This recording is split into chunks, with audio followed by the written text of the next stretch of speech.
வீட்லேயே ஃப்ரெஷ்ஷாக பன்னீர் ரெடி பண்ணி பன்னீர் பட்டர் மசாலாவும் சப்பாத்தியும் தான் ரெடி பண்ணிகிட்ருந்தேங்க.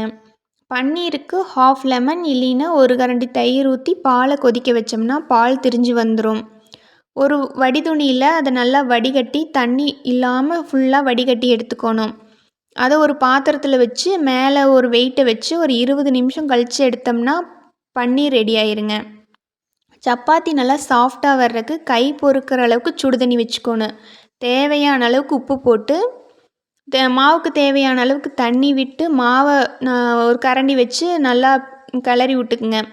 ஒரு 10 நிமிஷம் மூடி வச்சுட்டு அதுக்கப்புறம் மாவை பிணைஞ்சி சப்பாத்தி ரெடி பண்ணிங்கன்னா சப்பாத்தி நல்லா சாஃப்டாக ஃப்ளஃபியாக வந்துடுங்க.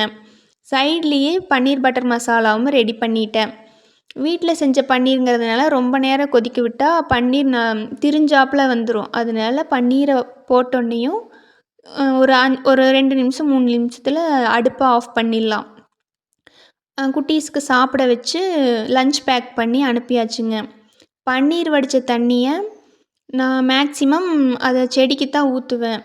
நீங்கள் ஏதாவது ஐடியா இருந்தால் சொல்லுங்கள். நாளைக்கு இதே மாதிரி இன்னொரு வீடியோவில் பார்க்கலாம். தேங்க்ஸ் ஃபார் வாட்சிங்.